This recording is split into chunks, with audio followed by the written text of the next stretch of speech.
रामकृष्ण हरी शेतकरी बांधवांनो, आम्ही आज आशुगावचे प्रगतशील शेतकरी ज्यांना विविध पुरस्कारांनी या ठिकाणी सन्मानित करण्यात आलेलं आहे असे प्रवीण कुलकर्णी साहेब यांच्या शेताकडे त्यांचा तुरीचा प्लॉट बघण्यासाठी आलेलो आहोत. मी प्रवीण प्रकाश कुलकर्णी आशिव. तर आपल्याला तुम्ही जे आता ही तूर केलेली आहे तर ह्याला जर शेंगाचं प्रमाण वगैरे पाहिलं किंवा एका शेंगामध्ये जर बियाचं प्रमाण बघितलं तर 4 ते 5 बिया आहेत. परंतु तुम्ही म्हणता की हे पूर्ण आपण झिरो बजेट कसल्याही प्रकारचा रासायनिक खत न वापरता केलेले आहे. तर ते कशा पद्धतीने आपण केलेलं आहे? रासायनिकचा वापर जवळजवळ माझ्याकडे 30 वर्षापासून नाहीच. जवळजवळ मी शेती करायल्यापासून रासायनिक खताचा वापर नाही. तरी पण पीक अशा अवस्थेत आलेलं आहे. आणि विशेष एफर्ट्स म्हणजे दुसरे कुठलेही घेतले नाहीत. फक्त एकदा शेंडे मारलेले आहेत ह्याचे. ते पाऊस काळ जास्त झाल्यामुळे 2 वेळेस की ते 3 वेळेस मारायला पाहिजे होते, पण ते एकदा शेंडे कट केलेले आहेत. आणि 2 फवारण्या घेतलेल्या आहेत. आणि हे महाबीजचा फाउंडेशनचा गोदावरी वाण आहे. तर तुम्ही आता आपले जे नवीन पिढी जी आहे ते म्हणते की शेतीमध्ये काही शिल्लक राहत नाही, तर तुम्ही त्यांना कसं मार्गदर्शन करता? नाही, शेतीमध्ये शिल्लक राहत नाही ते तुमच्या उत्पादन खर्च करण्यावर अवलंबून आहे. तुम्ही जर उत्पादन खर्च वाढवत सुरुवातीपासून गेलात तर तो वाढतच जाणार आहे आणि शेवटी नेटमध्ये शिल्लक राहणार नाही जास्त. जर तुम्ही सुरुवातीपासून उत्पादन खर्च कमी करत गेलो तर शेवटचं प्रॉफिट नेटमधलं तुमचं चांगलं राहील. मग आता ह्याला रासायनिक खत कसल्याच पद्धतीने? रासायनिक नाही. आणि फवारण्याही मिनिमम व्यवस्थित केलेल्या आहेत. 2च फवारण्या झालेल्या आहेत. तर आपण या ठिकाणी पाहू शकतो की कसल्याही प्रकारचा रासायनिक खत न वापरता, कसल्याही प्रकारचा अतिरिक्त खर्च न करता या ठिकाणी ही तूर इतकी एकदम म्हणजे असं मनाला एकदम आनंद वाटते की झिरो बजेट शेतीमध्ये सुद्धा आपण कशा पद्धतीने प्रॉफिट करू शकतो हे आज या ठिकाणी आपल्याला साहेबांनी सांगितलेलं आहे की आपल्याला आता महाबीज याच्याद्वारे सन्मानित करण्यात आलेला आहे. हो, महाबीज 2025चा गौरव पुरस्कार मिळालेला आहे. मग ते कशासाठी मिळालं आपल्याला? सलग सतत 38 वर्ष बीजोत्पादन घेतल्याबद्दल महाबीजनं दिलेलं एप्रिल 2025 मध्ये दिलेलं आहे. मग त्याच्यामध्ये आपल्याला म्हणजे सन्मानचिन्ह आणि प्रमाणपत्र आणि रोख 15,000 रुपये बक्षीस असं कॅशमधलं आणि एक पैठणी म्हणजे सहकुटुंब होता सत्कार. महाबीजचा आपल्याला या ठिकाणी नेमकं काय फायदा होता? महाबीजचं बीजोत्पादन जर घेतलं तर मार्केटपेक्षा रेट जास्त मिळतो. कारण त्यांचे मार्च महिन्याच्या सरासरीवर आहे. आणि दुसरं म्हणजे ते पैसे 3 टप्प्यात मिळतात.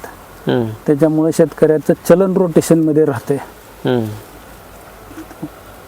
आणि सुरुवातीला ॲडव्हान्स त्यांनी 70% देतात.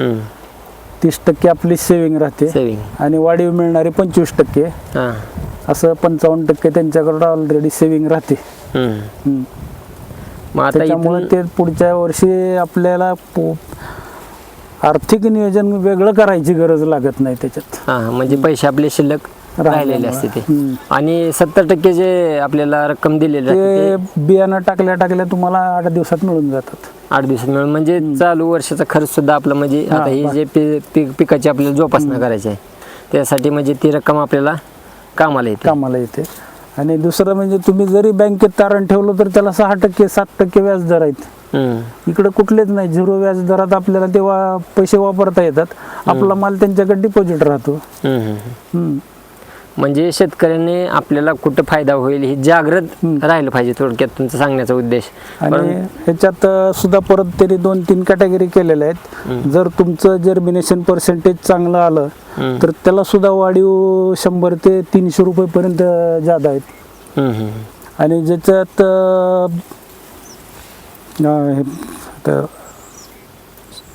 लो ग्रेड पर्सेंटेज म्हणजे मात्र्याचं प्रमाण फार कमी आहे, अत्यल्प आहे, त्याला सुद्धा प्रोत्साहनपर बक्षीस आहे. हे त्यांच्या रेटच्या व्यतिरिक्त आहे परत पुन्हा. म्हणजे तुम्ही जेवढं चांगलं बियाणं देताल तेवढं भाव सुद्धा वाढवू शकतो. तर महाबीज ही मला वाटतं खरंच चांगली म्हणजे योजना ही त्याचा जास्तीत जास्त शेतकऱ्यांनी फायदा घेतला पाहिजे. कारण शेतकरी काय करतंय, पहिल्यांदा पेरणी केली त्याच्यासाठी स्वतःच्या पदरचे पैसे घालतात, परत त्याला खात पाणी त्याला फवारणी जे असतील ते परत कुण्या तर सावकाराकडून व्याजाने पैसे काढायचे आणि परत आपल्या शेतामध्ये घालायचे आणि परत मार्केटमध्ये नेलं तर त्याला योग्य आपल्याला भाव पण भेटत नाही. परंतु इथं महाबीजचं आणि आपल्याला पेमेंट बुडण्याची बी गॅरंटी नाही. काल परवा तर उस्मानाबाद मधलं एक 14 कोटीचं फ्रॉड आलं. त्या अडत्याने सुसाईड केली. शेतकऱ्यांनी जायचं कोणाकडं पैसे मागायला. पाहिजे असे काही प्रकार होतात, त्याच्यापेक्षा ते सुरक्षित वाटते महाबीजचं. परंतु आता इथून पुढे आपण शेतकऱ्याला नेमकं काय संदेश देऊ शकतो? आपल्याला शेतीमध्ये खर्च कमी कशा पद्धतीने सुरुवातीपासूनच लागवड खर्च कमी करावा लागेल आणि तुम्हाला झिरो टिलेज कडे पण यावं लागेल. आणि तण खाई धन नाही, तण देई धन ह्या म्हणीप्रमाणे चालावं लागणार आहे माझ्या मते. कशा पद्धतीने नेमकं मी कुठेही खुरपण केलं की ते उचलून बांधावर नेऊन जाळत नाही किंवा कुठले अपरोटिंग म्हणजे उपटून टाकलेलं तिथल्या तिथं जागेला कुजवायचं. शेतात शक्यतो काडी लावत नाही. ऊसाचं पाचट तसंच ठेवतो. म्हणजे थोडक्यात सेंद्रिय शेतीवर जास्त भर आहे आपला. आणि बाहेरून आणून शेती कधीही परवडणार नाही. तुम्ही बाहेरून मिनिमम जेवढं आणता येईल तेवढं जर ठेवलं तर ते परवडेल. तर मित्रांनो, या ठिकाणी प्रवीण साहेबांचा जवळजवळ आज 40 वर्षाचा अनुभव आहे शेतीमधला. त्यांनी जे काही केलेलं आहे ते सर्व शेतीच्या जीवावरती आपली प्रगती साध्य केलेली आहेत आणि अनेक पुरस्कार ही त्यांना प्राप्त झालेले आहेत. अनेक मोठमोठे अधिकारी असतील, सर्वांच्या ओळखी, त्यांच्याशी राहणं बोलणं सगळं व्यवस्थित असल्यामुळं त्याचाही फायदा या ठिकाणी साहेबांना होत आहे.